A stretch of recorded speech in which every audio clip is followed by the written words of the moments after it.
Hello, and welcome back to Speak English Daily. Hi, everyone. We are very happy to see you here today.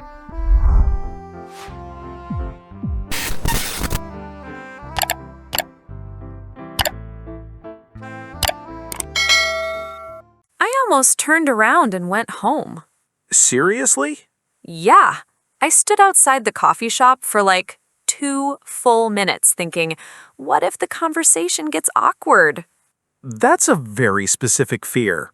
It happens all the time to me. I can talk for maybe 5 minutes, and then suddenly my brain goes blank. Total silence. Then I start panicking. And then? Then I say stupid things. Such as?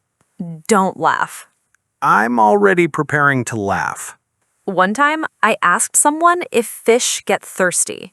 That's impressive. See, this is what I mean. Silence makes me nervous, and then my mouth starts working without permission. I think a lot of people do that. Really? Yeah, most people are uncomfortable with silence. They think every conversation has to keep moving every second. That's me. If there's even a tiny pause, I immediately feel responsible for fixing it. Like it's your job to entertain the other person? Yes, and if I don't say something quickly, I start thinking they're bored or judging me. Why are you making that face? Because I used to think the same way. You? No chance. You always seem calm in conversations. That took time. Trust me, I used to ramble a lot. I don't believe you. In college, I once kept talking for 10 straight minutes because a girl stopped responding during lunch. 10 minutes? I talked about weather, music, my cousin's dog, my broken bicycle. Honestly, I don't even remember half of it. That sounds painful. It was painful. At one point, she just looked at me and said, "You know it's okay to stop talking, right?" Ouch. Yeah, that sentence stayed in my head for years. I feel attacked by that sentence too. Here's the thing. Silence isn't always a bad sign. Sometimes people are just thinking. I know that logically, but in the moment, it feels different. What does it feel like? Like the other person suddenly realizes I'm awkward. So the silence becomes proof? Kind of, yeah. Even if nothing actually happened? My brain creates a whole story in 2 seconds. They're uncomfortable, they regret meeting me, I ruined the vibe. That's classic overthinking.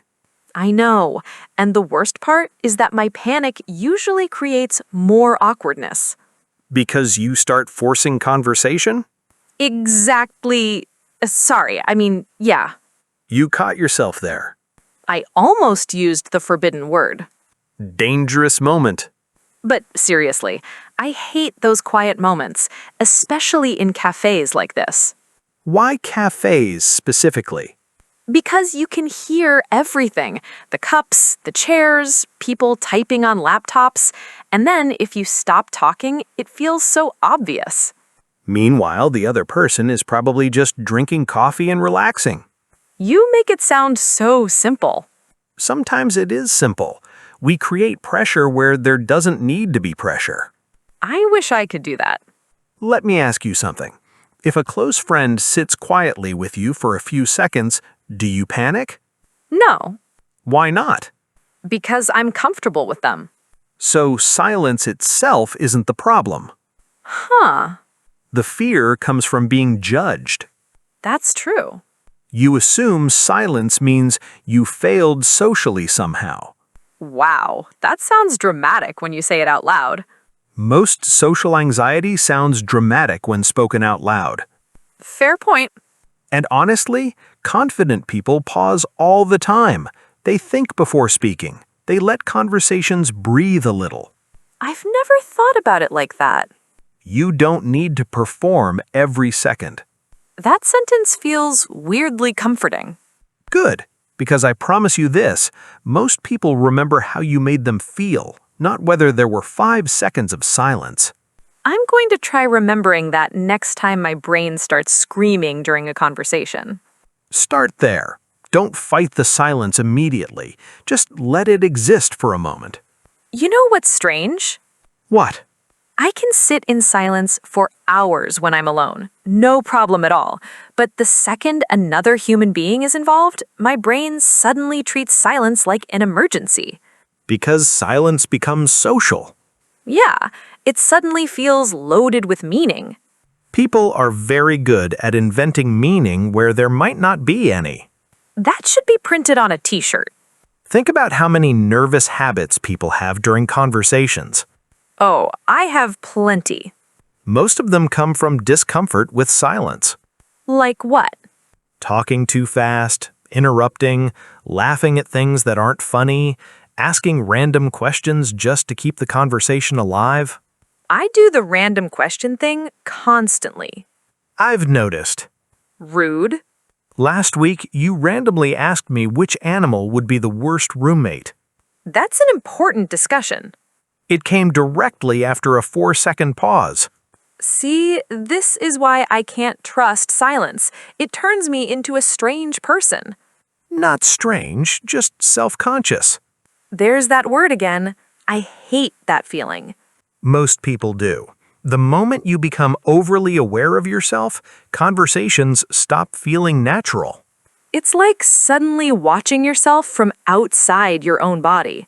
Yes. Then, instead of listening, you start monitoring yourself. Am I talking too much? Too little? Did that sound weird? Should I smile more? Meanwhile, the other person is probably thinking about what they're going to order for dinner. Honestly, that's comforting. We usually believe people are analyzing us far more than they really are. I wish my brain understood that during dates. Ah, so there's a story. Unfortunately, yes. I'm listening. A few months ago, I went on this date with a guy named Daniel. Was he nice? Very nice. Calm, quiet, good listener. Which sounds like your worst nightmare. You're not wrong. At first, things were fine. We talked about work, travel, movies, normal small talk. Smooth conversation flow? Very smooth. Then our food arrived. And Silence. just normal eating silence? Probably, but my brain reacted like the building was on fire. What did you do? I started talking immediately. About what? Everything. Literally everything. I talked about my elementary school teacher, pineapple pizza, my fear of escalators. Escalators. Don't judge me, they move strangely. I'm trying very hard not to laugh. It gets worse. Of course it does. One time, I got so nervous that I started laughing randomly after my own sentences. No. Yes, fake little laughs, and he looked so confused. That's amazing. Then I noticed he was getting quieter, which made me even more nervous. So the tension kept growing. Exactly. Sorry. You almost did it again. This word is dangerous. Continue. Then came the worst part. There's more? I picked up my phone, pretending to check a message. Classic panic move. I didn't even have any notifications. I just needed something to do because the silence felt unbearable. That's actually really common. Really? Phones are social shields now. The second people feel awkward, they look down at a screen. That's depressing. It is. We've become uncomfortable with pauses. Conversations are treated like performances now. Constant stimulation, constant reaction. No breathing room. Exactly. No, wait, you're infecting me now. Good. Suffer with me. But seriously, silence gives people time to think, and modern conversations rarely leave space for that. You know what's funny? What? After the date, I thought I completely ruined everything. Did you? Apparently not, because Daniel texted me later saying he had a great time. There you go. I remember staring at my phone thinking, were we on the same date? That proves something important. That I'm dramatic? That silence was far more uncomfortable to you than it was to him. You experienced panic internally, but he probably just experienced a normal conversation. That's honestly hard to believe. Because your emotions made the moment feel bigger than it actually was. I guess when you're nervous, every pause feels longer, too. Absolutely. A few seconds can feel endless when you're anxious. Meanwhile, the other person barely notices. Most of the time, yes. So basically, I created an entire disaster inside my own head. Welcome to being human. Welcome to being human sounds less comforting than you think. Fair. So, what do confident people actually do differently?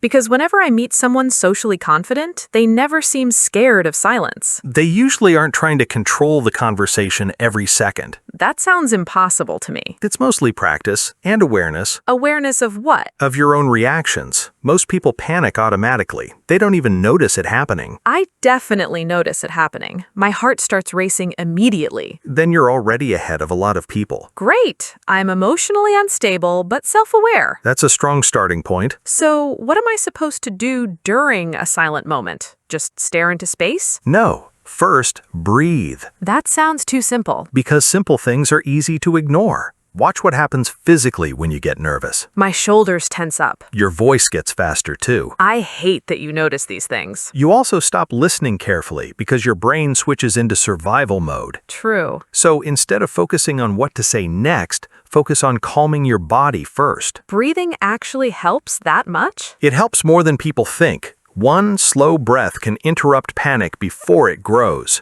And don't force a smile. Wait, what's wrong with smiling? Nothing. Forced smiling is the problem. Nervous people sometimes smile constantly because they want to seem friendly. Oh no. You do that too sometimes. This conversation is becoming an attack. I'm helping you. Continue your psychological investigation. Natural expressions matter. If you look relaxed, the other person feels relaxed too. So confidence is partly physical. Very much. Body language changes the entire mood of a conversation. I never know what to do with my hands. Nobody knows what to do with their hands. That's reassuring. The goal isn't perfection, it's comfort. Sit naturally. Don't rush your movements. Let yourself settle into the moment. You make conversations sound like meditation. In some ways it is. That's kind of deep for a coffee shop conversation. Coffee shops create philosophers. And financially struggling writers. Same thing sometimes. So breathe, relax my body, don't fake smiles. What else? Learn how to pause without treating it like failure. That's the hard part. Let's try something. Why do I feel nervous already? Because we're going to role play. Absolutely not. Absolutely yes. Fine. This is humiliating. I'll pretend we're meeting for the first time. Okay. Ready? No. So, Anna, what do you usually do after work? Mostly go home and watch videos because I'm mentally exhausted. Good. Then silence. Already? Yes. What would Panic Anna do here? Easy. I'd immediately start talking.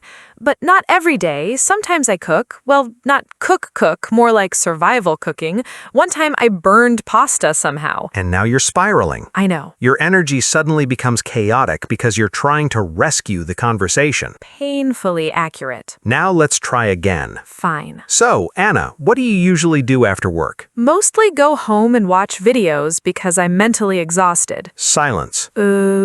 Breathe? Relax your shoulders. You sound like a yoga instructor. Stay focused. Okay. Now respond naturally instead of desperately. What about you? Better. That already felt calmer. Because you didn't fight the pause. You allowed space before responding. It still felt long. It wasn't long. Your brain just stretched the moment emotionally. That's annoying. Another important thing, good conversations have rhythm. What do you mean? Some people think strong communication means non-stop talking, but real conversations move naturally. Someone speaks, someone thinks, someone reacts. So pauses are part of the rhythm. Exactly. No, I refuse to say that word now. Good luck avoiding it for the rest of your life. The point is, pauses help conversations breathe. Without them, people sound rehearsed or nervous. That explains why some conversations feel strangely intense. Usually because nobody's slowing down enough to actually listen. Active listening is harder than people think. Very hard. Most people are preparing their next sentence instead of fully hearing the current one. I catch myself doing that constantly. A thoughtful question after a short pause feels better than immediate small talk. Can you give me an example? Sure. Imagine someone says, "I've been thinking about changing careers." Okay. Nervous reaction, "Oh wow, cool, my cousin changed careers once. Anyway, speaking of jobs." That sounds horrible. Calm reaction, brief pause, then, "What made you start thinking about that?" That does sound more natural. Because it shows interest instead of panic. So silence can actually make conversations deeper. Usually it does. You know what's funny? What? This whole conversation has had pauses too, Of course. but they don't feel uncomfortable anymore. That's because you stopped treating silence like danger. I think silence feels different depending on where you are. Definitely. Like, on a date, silence feels dangerous. During a job interview, it feels terrifying. Family dinners are a completely different category, Family dinners have their own emotional weather system. especially when relatives start asking personal questions. So, when are you getting married? Why are you still single? Why are you so quiet today? That last one always annoys me. Because the second someone points out your silence, you become even more aware of it, Then, suddenly everybody looks at you. which creates pressure instantly. You know what I hate in group conversations? What? Trying to enter the conversation at the right moment. Ah, the timing problem. People keep talking over each other, and I spend 5 minutes waiting for an opening. Then, when you finally start speaking, someone interrupts you immediately. Every single time. Group conversations are difficult because they move fast. Silence works differently there. How? In one-on-one conversations, silence can feel intimate or reflective.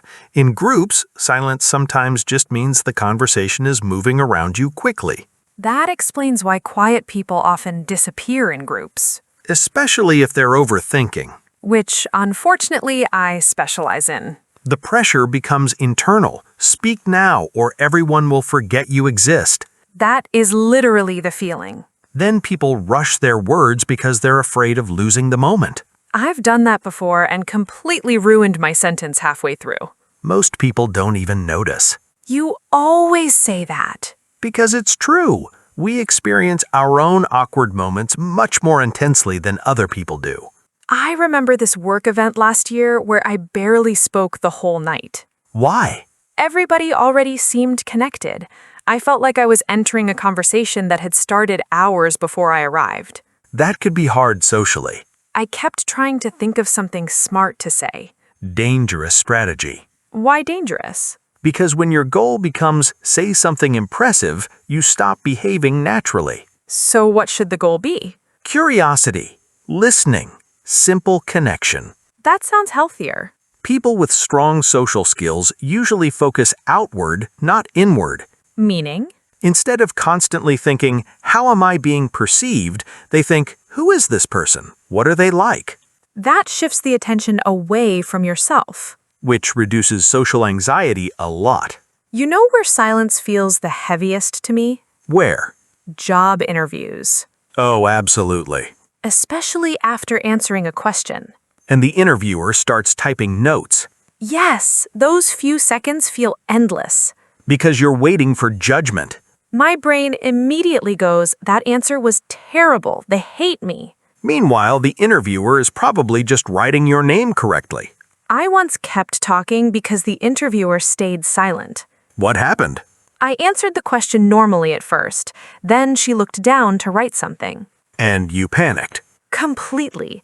I started adding unnecessary details trying to improve my answer. Classic recovery attempt. It became a disaster. I went from sounding professional to sounding emotionally unstable in under 30 seconds. What did you say? I honestly don't even remember. At some point, I started explaining why being late makes me nervous because clocks stress me out. Incredible. The original question was about teamwork. That escalated quickly. See? Silence destroys me. No, your interpretation of silence destroys you. That sounded annoyingly wise. Thank you. So, what should people do during moments like that? Pause internally before reacting. Not every silence requires action. Easier said than done. True, but even a small mental reset helps. Instead of thinking something is wrong, think this moment is neutral. Neutral silence. Exactly.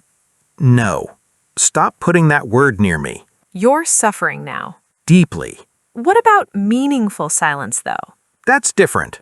How? Sometimes silence actually creates connection instead of distance. Give me an example. Imagine sitting with a close friend after a difficult day. You don't always need words. The quiet itself feels comforting. That's true. Or watching the sunset with someone you really like.